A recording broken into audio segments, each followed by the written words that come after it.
Greetings, everyone. I welcome you all for the seventh episode of ServiceDesk Plus Masterclass Series 2024. I'm Gracia Rajlan, a product expert in Manage Engine with 1 year of experience here with it. In today's Masterclass series, we are going to look into what is change management and how change management can be effectively implemented in your organization so that you can minimize the risk using Service Desk Plus. Let us see the agenda for today's masterclass session. So first, let us see what is change management and why a change management is really important for an organization. We'll also see how we can configure change attributes such as change type, risk, change advisory boards, etc. Customizing change template with appropriate change roles and how we can make the change template more dynamic using field and form rules. We'll also see how we can craft visual workflows and automate the change management flow starting from submission to the closure.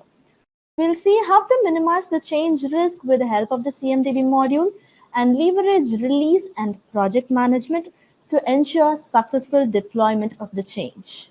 So now let's get started with the change management in Service Desk Plus. So first, let us say what is change management and why a change management is really important in an organization. Change management is a structured approach to transitioning individuals and teams to a newer process, ensuring minimal to no disruptions and maximum adoption. Change management is important because it reduces resistance and ensures successful implementation of the new process or modification. Overall, it aligns the modification with the business goal, enhancing organizational performance and competitiveness. So, now let us look into the application, what are all the change attributes present, and how we can customize the change templates and so on. Before that, let us take an example. Let us take an example that an organization named Zilker is using Service Desk Plus for a while now. And recently, they were getting so many users reporting many incidents stating that their mails were not getting fetched properly. There is a very big latency in sending and receiving mails and etc. So the team has worked on it and found out there is an issue with the mail server side, which is an on-prem Exchange mailbox.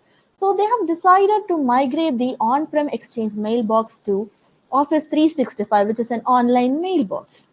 So as they were using Service Desk Plus for a while, the Zilka team has decided to take it as a change request so that they can implement the change or the modification effectively in the organization. So now let us see how the Zilka's team has effectively made use of the Service Desk Plus and how they have implemented the change in their organization. So now moving back to the application, we can see what are all the by default change attributes present in the change module. So in order to customize or to edit the change attributes present in the application, you have to just navigate to admin, customization, and change management. Here you can see the list of change attributes present in the application. So the first one is change type, which will tell you the type of change which you are going to create in the application, starting from major, minor, significant, and standard. So major obviously stands for any change that is going to create a very big impact in your organization.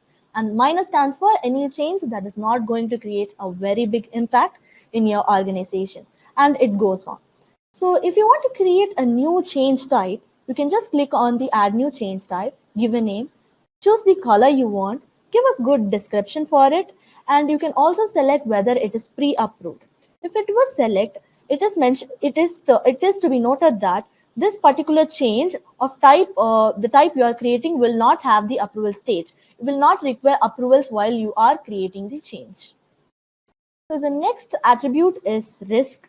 So by default, we'll have high, low, and medium risk available in the application.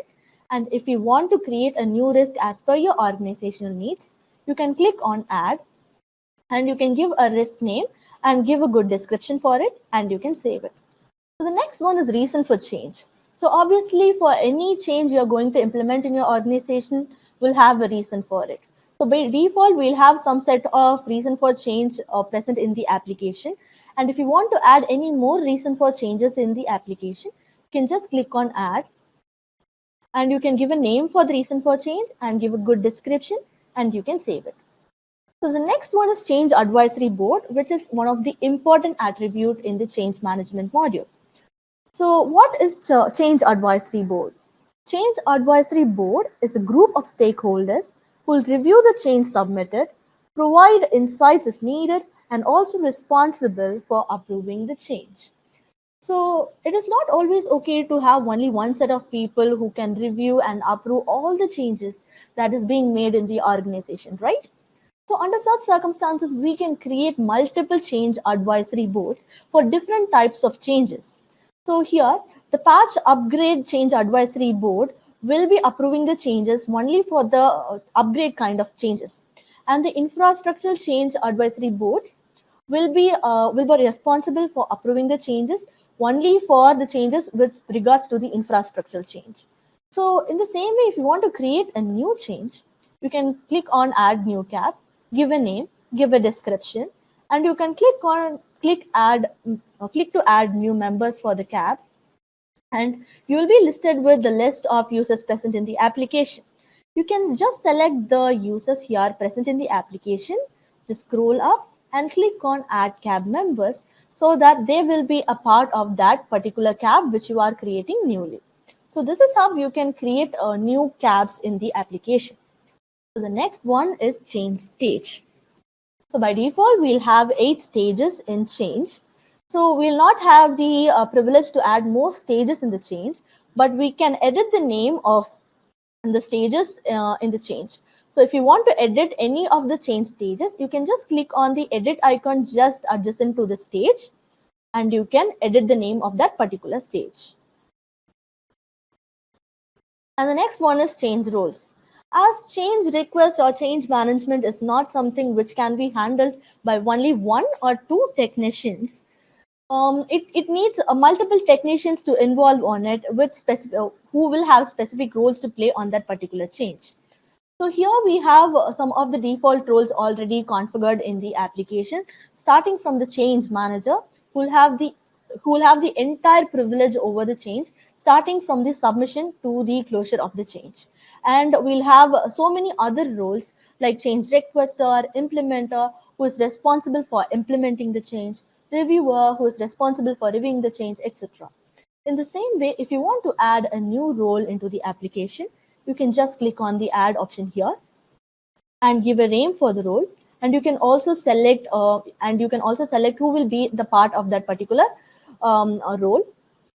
And you can also give the access privileges, the required access privileges. So if you wish to give all the access privileges, you can select this option.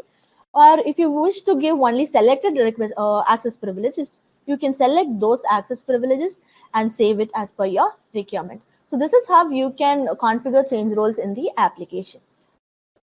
So the next one is stage and status. So as we have already discussed, we have 8 stages in the change, and each stages might have different statuses. For example, the submission stage might have different statuses like accepted, rejected, on hold, requested for information, submitted for authorization, etc. In the same way, if you want to add more statuses for that particular stage, you can just click on the add option here, or for any other stage, you can click on the add option and give a status name, give a description, and we also have the privilege to notify any of the change roles. For example, whenever a change is put into this particular status, any of these change roles, for example, the change manager has to be notified about this change. And you can also customize the content of that particular email that is being notified to the change manager here. So this is how you can customize the status of each stage. And the last attribute is change configuration. So these are just some of the settings that is present with regards to the change management module, and you can just opt it in or out based on your requirement. But one thing I wish to talk here about the change configuration is the change governor. So we have seen many roles here in the change roles, but we haven't seen something like change governor, right? So change governor is also a change role. But what is the privilege of change governor and who is the change governor? So change governor is the one who will have the entire access over the change request created right from the start, right from the submission to the closure of the change. So basically the change managers will be the change governors for any change request being created. And if you wish to give the privilege of being a change governor to the change owner also, you can opt in the first option. That is, change owner can be the change governor, so that the change governor will also have the privilege start right from the start of the change, that is the submission to the closure. They'll have the entire privilege over the change request created.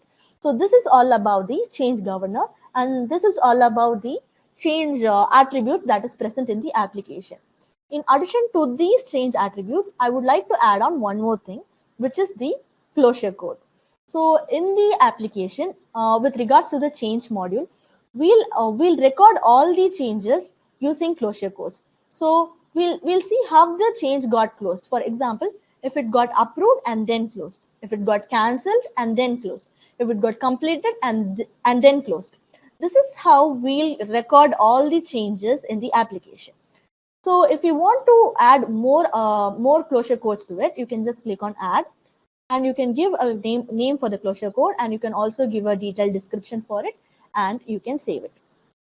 So this is how you can create change closure codes in the application.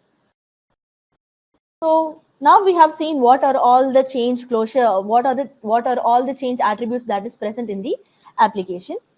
So now let us see how we can build change templates and associate change roles to it. And also we can see how we can make the change template forms more dynamic using the field and form rules. So in order to create a change template, you have to navigate to admin, templates and forms, and you have to go to change template. So here you can see some of the default templates already present here, and also some of the other templates which has been created by the organization, which is the Zilkers organization. Just for example, I'm creating a new template. So this is how the template will look like when you are creating a new template. You have the ability to drag and drop the fields anywhere around the template wherever you need. And also you can create a new additional field directly from the template itself. So you can just drag and drop it here anywhere around the template, and you can give a name for it, give a description for it, and you can choose the type of additional field it is, and you can save it. So this is how you can add additional field into the template. You can drag and drop it, and if you want to mandate any of the fields, you can just click on the edit field properties just adjacent to that field, and you can select the mandatory field so that that particular field will be mandated. So this is how you can create additional fields. You can mandate a field, or you can also edit a field in the change template. So the next one is change roles.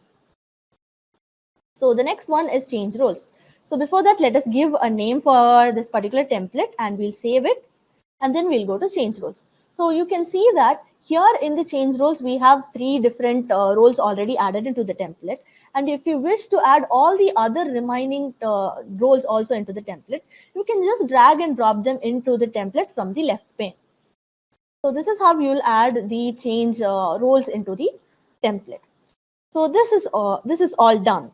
And next is all about field and form rules. So this is the most interesting part of creating and configuring the template. So in field and form rules, we do have 3 events. The first one is on form load, the second one is on field submit, and the third one is on forms. The second one is on field change, and the third one is on form submit. So on form load, so here we can define the action need to be performed automatically within the template when the template is being loaded at the backend. And here in on field change, we'll define the action that need to be performed automatically when the technician is changing or navigating the field from one field to another. And in on form submit, we can specify the action need to be performed automatically when the technician is submitting the change template form. So these were the 3 events which is important for the field and form rules. So let me quickly show you the change template which the Zilka's team has created exclusively for the migration activities. They'll use this template exclusively for all kind of migration activities, which includes server migrations, which includes database migration, which also includes mailbox migration. Okay. So here we can see that they have added all the additional fields here. So we can see some of the additional fields here mentioning service or application to be migrated or migrating to, and reason for moving to cloud, etc. Right? So we can also see they have mandated it, and they have beautifully customized it and aligned it as per their requirement. Now moving to the change roles, we can see they have added all the 6 roles into the template, mentioning that they need all the 6 roles to be a part of their change request they are going to create. And the final one is field and form rules. So yes, so here let me show you with the example. So when the form is getting loaded, the Zilka's team want 2 actions to be performed. The first one is disabling 2 fields. The first one is priority and the other one is workflow. So they don't want any technicians to manually enter data in the priority and the workflow field. So this is how we can configure rules in the field and form rules. Next one is hide reason for change. So here you can also see reason for moving to cloud is to be hidden while the form is getting loaded in the backend. So this is how you can configure field and form rules. So the next one is on field change. So while the technician is navigating from one field to another, they want to hide one field, which is reason for moving to cloud needs to be hidden in the on form load. In on field change, they want to show that field.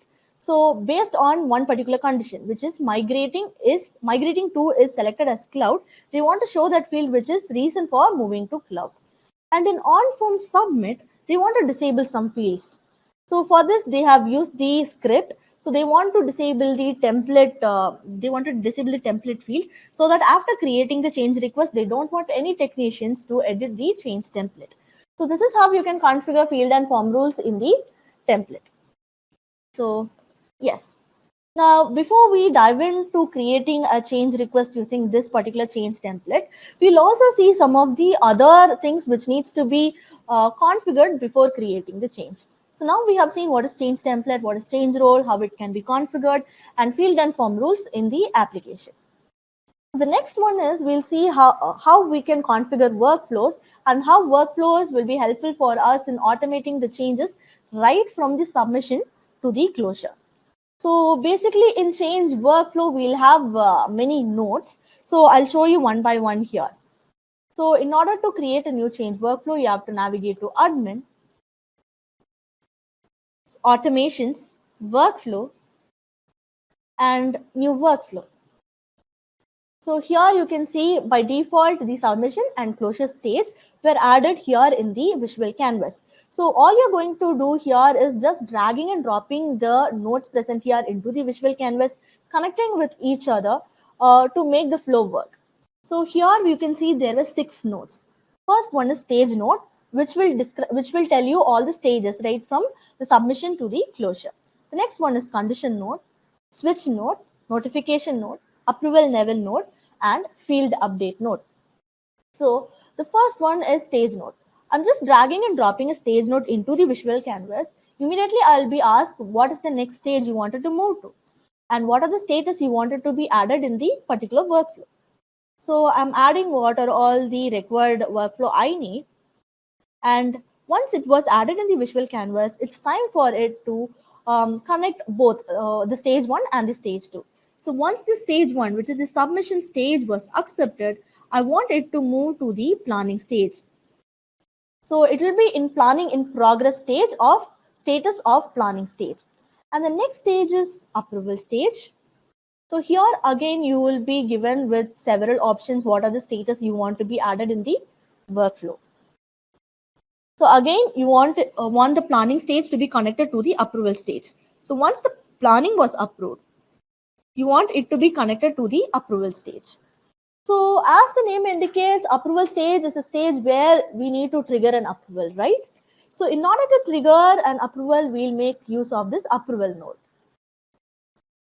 So in the approval node, you can give a name for that approval.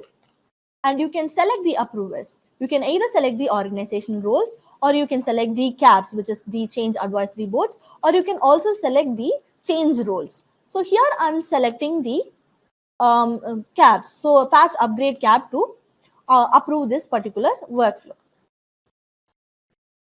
So once the stage was approval and status was put in approval pending, an approval has to be triggered for the CAB members. And once it was approved, it should move to the approved status of approval stage. And once it was approved, it is time for us to create a new stage, which is the implementation stage, where we are going to implement all the changes. So here again, I'm going to add the statuses, and I'm going to save it. So from the approved status, I'm going to connect this stage 4. And we do have many more. We do have 2 more status to be added. But as this is just a sample workflow I'm creating for you to understand how we can create a workflow, I'm just leaving that. And once, if you are feeling implementation, and then we can move forward with the closure, you can just connect the completed of the implementation stage to the completed of the closure stage. So this is how you can effectively make use of the workflow to automate the flow of the change right from the submission to the closure. So apart from the stage and approval node, we do have some other nodes like conditions, switches, notifications, and field update, right? So let me explain you the uses of all the other nodes. So condition node will help you to redirect the flow of the change based on a particular condition. So if the condition is met, it will allow you to go in one particular flow. And if the condition is not met, it will allow you to go in another particular flow. And the next one is switch. Switch will also help you to redirect the flow of the change based on the value selected in any particular pick list field. For example, take a pick list field which has 5 different values. For each 5 different values, you wanted to make the change go in different directions or different flows. So under such circumstances, you can make use of the switch, and you can make use of those values so that you can redirect the flow of the change based on the value selected in a particular field. And the next one is notification. So in between the transaction of from one stage to another, stage 1 to stage 2, or stage 2 to stage 3, if you want to trigger a notification to any of the CAB members or any of the organizational roles, or any of the change roles, you can make use of the notification node, so that you can trigger notifications right away from the workflow, so that you don't want to manually go and inform them about the transitions happening, etc. And the last one is field update. The same. So if you want to update any fields while the change is transitioning from one stage to another, you can make use of this field update node present here in the change workflow. So this is how you can effectively configure workflow with regards to the change management module. So now, I would like to show you the workflow which the Zilka's team has created exclusively for the migration activities. So this is the change workflow Zilka's team has created exclusively for the migration. So starting from this submission, once the submission was accepted, there is the condition node setup. So the condition is that, so if the impact is high, the priority should be set as high. And if the priority is, if the impact is low, the priority is set to be low. So this is how you can redirect the flow of the change using the condition node, and you can use the field update node to update any fields in between any transitions. And once it reaches the planning stage, so once the planning was approved, the change will go to the approval stage, and in the approval stage, based on the condition given in the switch node, right? So based on the condition given in the switch node, you can make the approval triggered. So for example, if the priority is high, it should be triggered to the high priority migration cap. If the priority is low, the approval has to be triggered to the low priority migration cap. And if it is medium, it should be triggered to the medium priority cap. So this is how you can make use of the switch node to redirect the flow of the change based on any specific value selected in the field. And also, once the particular approval field was approved, it will be moved to the implementation stage. And once the implementation stage was completed, it will be moved to the UAT stage. And in the UAT stage, you can see that once it was accepted, so once the UAT stage was accepted, a notification has to be triggered. So this notification will be triggered for the change manager or change owner or any organizational roles you need. So you can do that anywhere around the transitions in the workflow. So here in this workflow, once the UAT was accepted, a notification will be triggered to the change manager. And if the UAT was rejected, it will be again notified to the change manager that the testing was failed. And once the UAT was successful, it will be moved to the after triggering the notification, it will be moved to the release stage. And once the release was completed, it will be moved to the review stage. And once the review was successfully completed, it will be moved to the close stage of the change. So this is how you can effectively make use of the change workflow to automate the process of the change. So I hope you all have understood the uses of all the 6 nodes present in the change workflow. So now let us quickly go. So now let us quickly go and create a change with the change templates our Zilka team has created exclusively for the migration purpose. So I'm choosing the template as migration. And you can see that the workflow and the priority field has been disabled. So this is the rule which we have configured in the field and form rules to disable the priority and workflow field while the form is getting loaded itself. So now I'm choosing the requester. And I can see some of the mandatory fields here. These mandatory fields were already selected. And here I can see 2 mandatory fields. So I'm going to enter that service or application to be migrated. So that is mailbox. And migrating to, which is cloud. Okay, and once it was selected as cloud, you can see another additional field out of nowhere has popped out. So this is also something which we have configured in the field and form rules to show a field when a migrating to field is selected as cloud. So reason for moving to cloud is I'm choosing it as scalability. And 2 more important fields that you need to be noted here in the change template is that service affected and assets involved. So here you are going to define what is the service that is going to be affected while you are implementing this change, and what are the assets that is going to be involved while you are implementing this change. So in service affected, I'm going to select it as email, and in assets, I'm going to select the mail exchange server. So this is the mail exchange server which is currently running. So I'm giving a title, exchange migration. And if you want, you can also give a detailed description for it. And you can save it. So this is how you can enter your required details in the change template so that it will be added as data in the templates in the details of the change request created. So now you can see that it is currently in the submission stage. So it is currently in the submission stage, and you can see that here we do have multiple data or multiple fields which holds the data of the field, and you can also see the description. And apart from that, you can see that there is some more entities present here. So the first one is schedule. Here you can provide the estimated start and stop of start and end of the change, is when it is going to be started and when it is going to be ended. Obviously, we are not going to know the exact start and stop of the change. So all you're going to do is you can just give an estimated start of it, and estimated end of the change that you're going to create. So this is how you can schedule the start and schedule the end. And the next one is task. So as I've already told you, change is not something which can be handled entirely by only one technician, which will involve multiple technicians to work on it. So task is a specific piece of work or activity that needs to be completed as a part of the change or the stage. So here you have the privilege of creating a new task or adding task directly from the task template. So here I'm going to add it directly from the task template. So I'm adding two tasks here for this particular stage.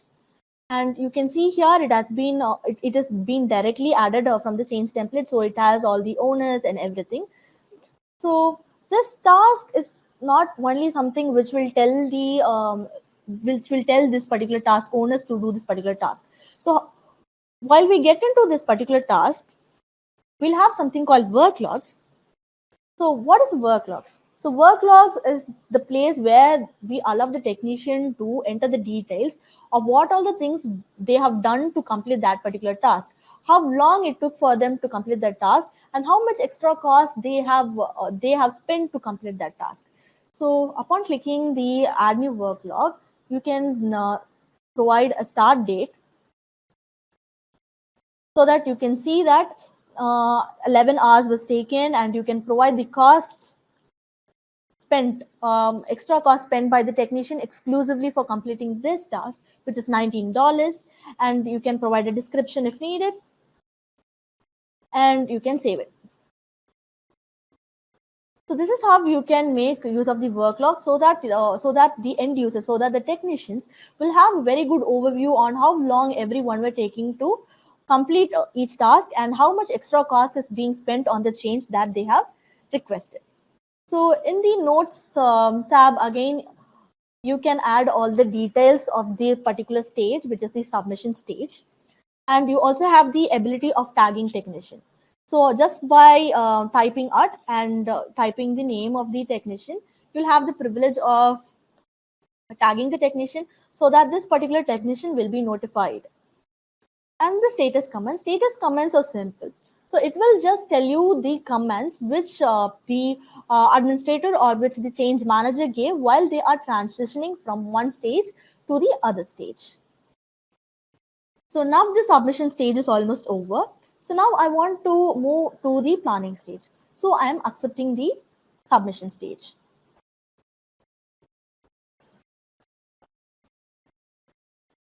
So for better clarity, I'll open the change workflow in one tab. So here you can see that in the submission form, once it was accepted, it should move to the planning stage. But in between the process, there is a condition, right? So if the impact is high, the priority should be set as high, and if the priority is low, the impact is low, the priority should be set as low. So let us move back and check whether the particular condition is met. So moving back to the details page, I can see that the impact is high and the priority is also set as high automatically by the workflow. Now moving back to the planning stage, here you can see that in the details tab, you can see multiple data that needs to be entered. Obviously, while you are planning for a change, you need to do an impact analysis. So impact analysis includes, you want to analyze what are all the direct associations of the change, what are the things which will get directly impacted while you are implementing this change. So just as a technician, just as a single technician, it is not always possible to get all this data single-handed. So here comes our CMDB module into play. So do you remember while we are creating this particular change request, we have entered two new fields, right? Which is the service affected and assets involved. So that can be found in the submission page. So here, services affected and assets involved. So just near the email, just adjacent to the email, you can see a relationship map, right? So upon clicking on the relationship map, I will be taken to a different page, which is the CMDB relationship page. So I can see that email services is connected with network support group and an asset, which is the server. And that server has multiple softwares in it. And I can also see Microsoft Exchange is running on that particular server. And to check what are all the application and who are all the users using the mailboxes from that Microsoft Exchange, I'm just expanding it so that I can see there were so many users and so many applications were using the mailbox from Microsoft Exchange, which is being run in this particular mission. So using the CMDB module and using the relationship map, I can get a clear overview of what are all the direct associations of that particular change or of particular service or particular asset, and who all will get directly impacted. So this is how change management module CMDB will be very helpful for you. So if you want to create a new map for you in order to analyze the impact for any other services or any other assets, you can just go to the CMDB module. So all you need to do is just go to the CMDB module, and you can create a new business view exclusively for any particular assets, and you can add relationships here. So you can just click on the plus icon here, and you can see all the CIs which can be associated with that particular which particular asset present here. So I'm just choosing one of the user or one of the other asset here, and I can also see the relationship type. So relationship type is important while you are configuring a map, which is a relationship map. So here I'm using the depends on relationship, and I'm adding on. So here, this is how you can create multiple relationships and multiple relationships map, and you can save it on your own name, and so that it will be useful for you when you want to analyze the risk or analyze the impact for any change or any asset that is being used in any particular change. So now, moving back to the change which we are handling right now. So now it is currently in the planning stage, right? Okay, now let us add. Now we have seen what are all the direct associations of that particular service or particular asset, and we'll know what is the direct impact of it. What is the impact this change is going to create in the organization? So we'll add the data which we have collected there, and we'll save it. And the next one is rollout plan. So this plan is something which will describe you how you need to move forward to implement this change successfully in your organization. Obviously, there will be a plan for implementing all the changes, right? So it can be recorded here. The next one is backout plan. So any change that you're going to implement in your organization should have a backup plan or a plan B. So in case if the change goes down or change failed at any cost, you need a plan B to move back, right? So that plans can be added here. And also you can have some checklist that needs to be checked while you're implementing the change in your organization. That can also be added here in the planning stage.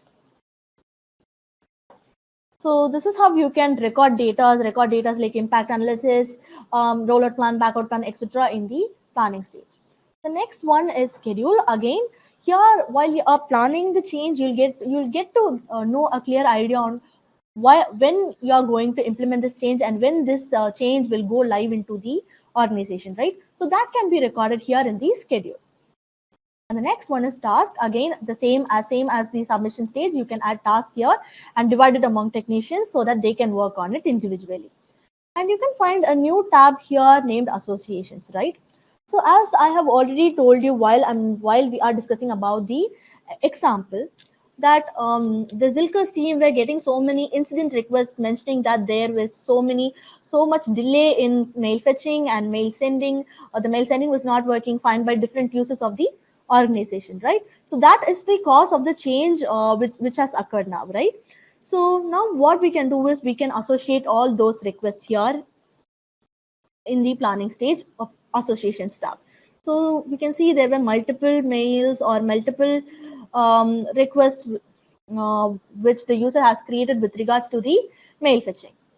So again, we can also associate problems. So as there is multiple incidents related to the mail fetching has been occurred, Zilker's team has created problems for that to analyze the root cause of it. So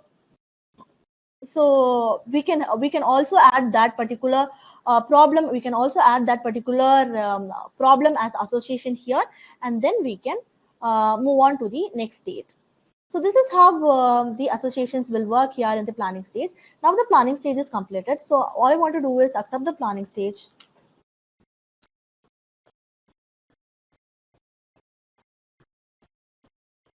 And I'm approving the planning stage.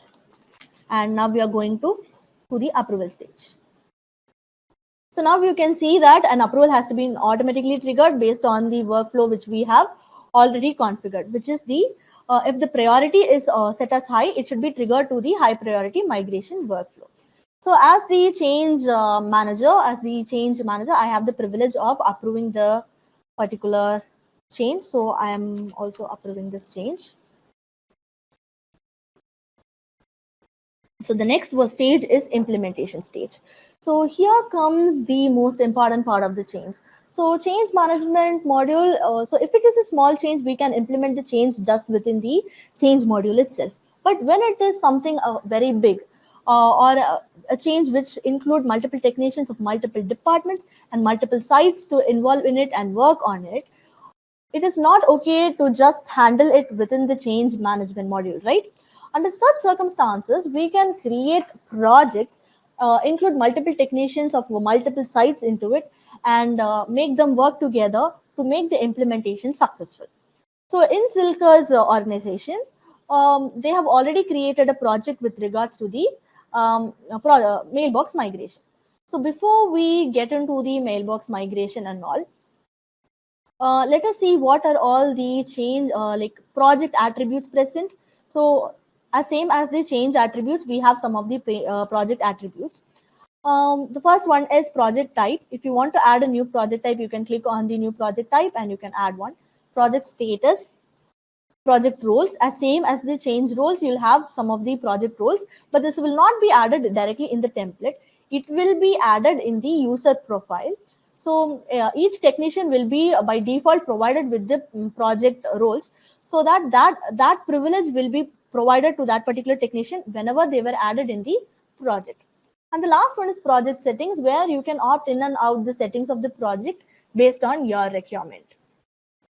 So also we can create project templates. So here, just by clicking the new, you can create project templates. And one new good thing about the project template is that here in the templates itself, you can define the task and the milestone that should be associated with that particular template. So here for the migration activity, the Zilka's team has already created a migration template, which is a project template. And they have already associated milestones, which has to be triggered while any project is being created for this with this particular template, and tasks also. So tasks also can be automatically triggered from here whenever a project is being created from this particular from this particular template. So now moving back to the change which we are currently working in. So now we are currently in the implementation stage and we are going to associate project. So here you can see the Zilka team has already created a project exclusively for mailbox exchange. So what I'm going to do is I'm going to associate it with the change now. So from the change itself, directly you can go to the project, which has been initiated by the organization. So in the first details page, you can see all the details which has been entered, all the details provided by the organization or the technician. So the next one comes is the milestone. This is the important part of the project. Milestone is a significant point or event in a project that marks the completion of a group of tasks or a major phase of the project. So as it is something very big, as I already told you, it is something very big. It marks the major phase of the project. It cannot be handled by just only one technician, right?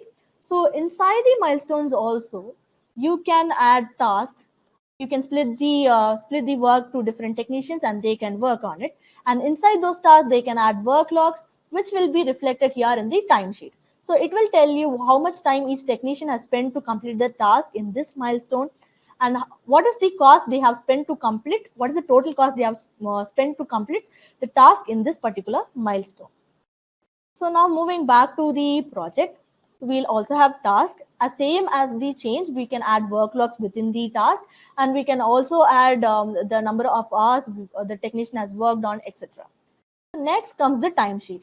So as already discussed, timesheet will tell you which this is a consolidated timesheet which will include all the work logs added in this particular project.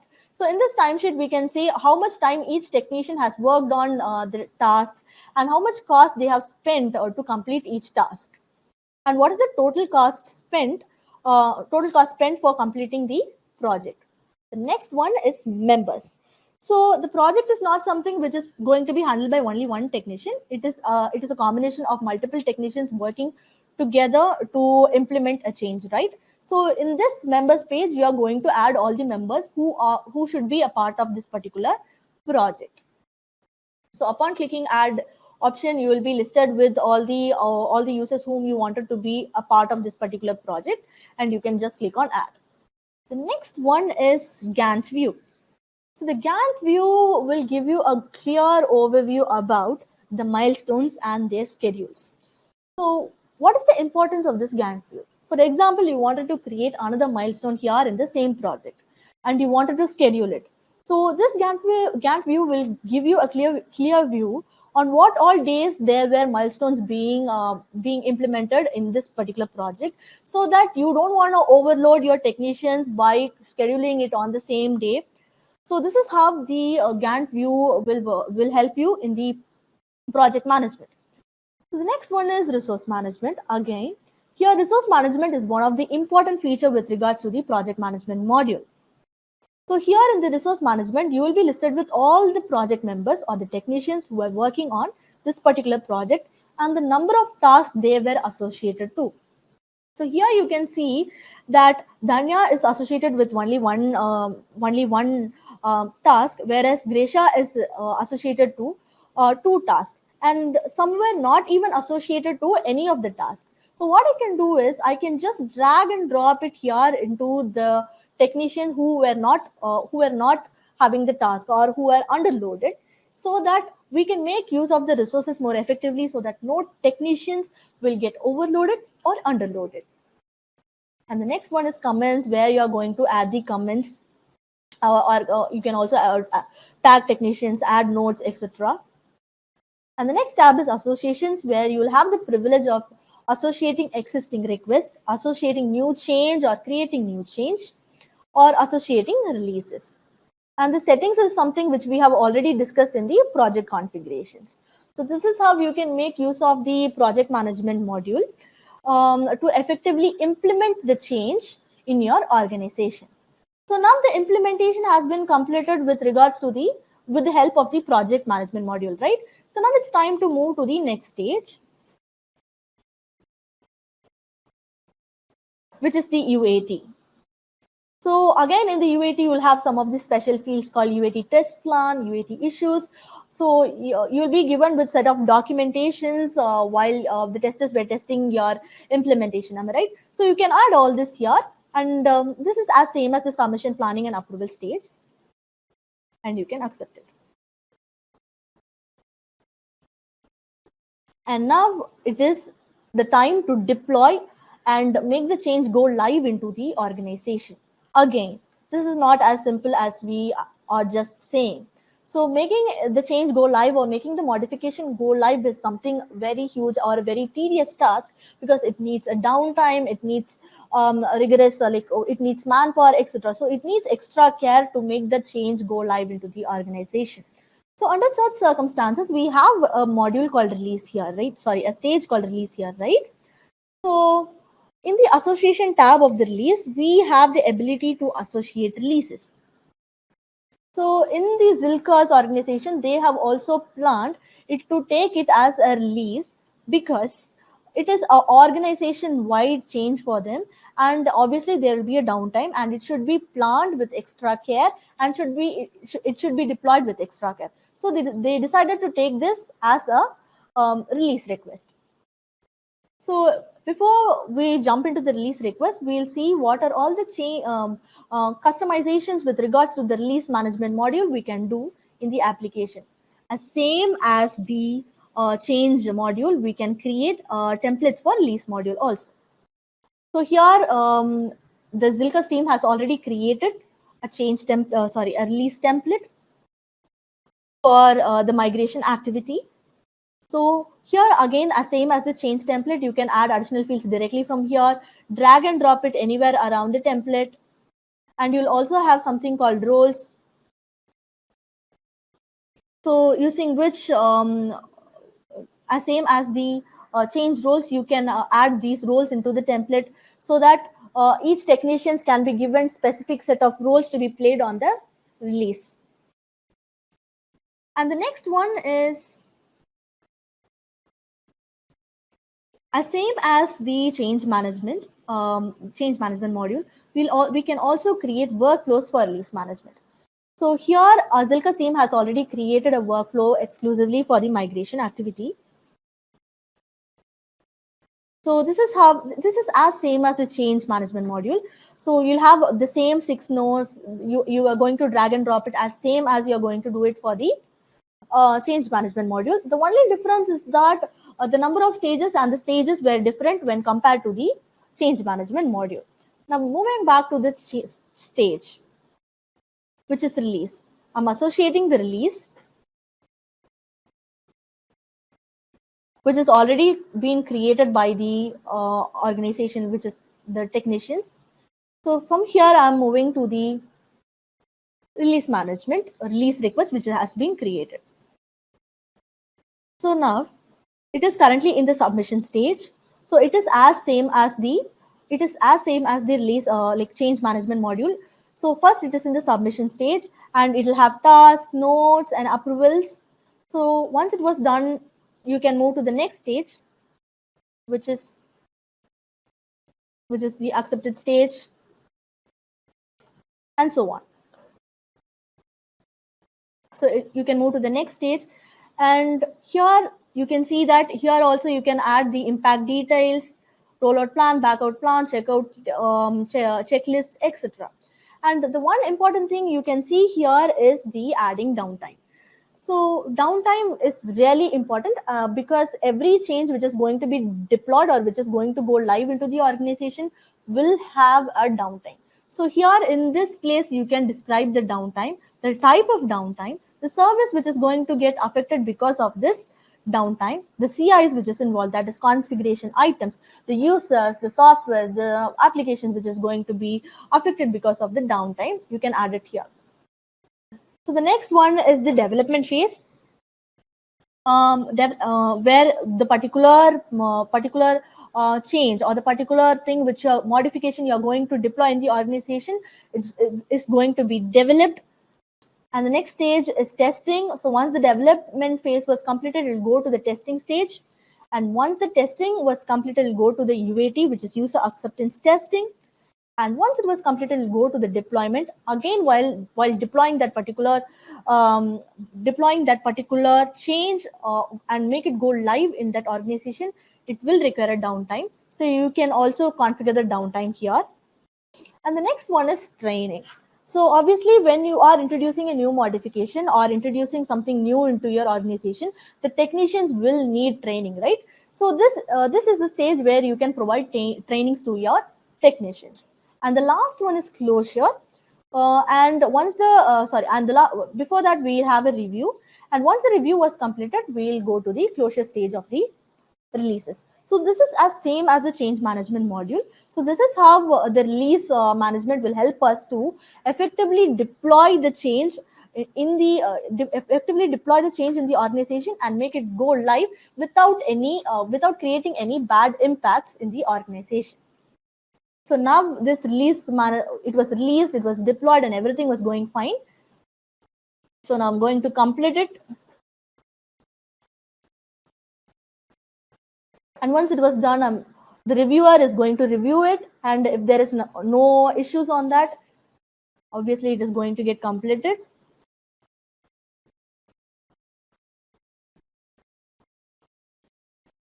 And that's it. So this is how you can automate the flow of the change using workflow. And this is how you can effectively make use of the change management module along with the CMDB project and release modules to effectively implement any big or any major changes in your organization with low impact and major adoption. So here, just below that, you'll also see some of the minor fields like roles. Here you can assign roles for the change template, this particular change. And also you can see all the notes added here, consolidated notes of all added here along all the stages, all the tasks added over all the stages here in the change. So here you can create reminders. So if you want to create a reminder for yourself mentioning about the schedule start, schedule end and all, you can create reminders here and you can save it. And you can find all the work logs added here in the change request. And you can see the approval summary, how every stage was approved and how it was transitioned from one stage to another. And conversations. Obviously, there will be notifications that will be triggered by the application when a change is created, when a change is approved, approval request, everything, right? All the things can be seen under the conversation. And if any of the technician replies to that particular notification, it will be added under the email. So these were all the notifications that got triggered while the change got created, change got approved, etc. And finally, you can see the entire history of the change, entire modification of the change, etc. So one interesting feature I would like to tell you with regards to the change management module is this change calendar, which you can find at the left pan, which is a mini calendar. In this change calendar, you can see what are all the different schedules for different changes that is going to be performed in the organization. For example, you can see that on August 30, there is 2 changes being implemented to be implemented, and August 14, there is already 1 change which got implemented, etc. Right? So this will be important when you are going to create a new change, and you don't want to overload the technician by creating it on the same days of other changes, right? So this will be helpful in such circumstances. So this is how you can make use of the change modules all together with the release, CMDB, and project module in ServiceDesk Plus in implementing the changes or modification in your organization effectively. So as already discussed, we have already seen what are the CI's relationships and impacts, how we can find the impact of the change which we are going to implement in the organization using CMDB module. So we have seen the CI types, we have seen the relationship types, and we have also seen how we can save the business, how we can save the CMDB view as a business view. So the next one is like we have also seen how we can deploy it and make it go live using the release management and the project management using in the ServiceDesk Plus. So we have seen resource management, tasks, milestones, Gantt chart, and release management. We have also seen release workflows and release templates. So now let us have a quick recap of the entire session which we had now. So first we have seen what is change management and why change management is really important for an organization. Then we have customized change attributes like change type, closure codes, etc. Then we have also seen contextual information with the help of the custom templates, and we have seen how field and form rules will help us to make the form more dynamic. We build workflows to automate the change right from the submission to the closure. We have also seen how we can minimize the risk of the change using CMDB module by doing a proper impact analysis. And then we have also seen implementing effective changes with related to the project management and release management module in ServiceDesk Plus. And thank you. I hope this session finds you helpful. And I hope hereafter you are going to implement the changes successfully in your organization using ServiceDesk Plus. So if you have any doubts or queries, you can write to me, which is gracia.es@manageengine.com, or you can write to a common email ID, which is hello@servicedeskplus.com also.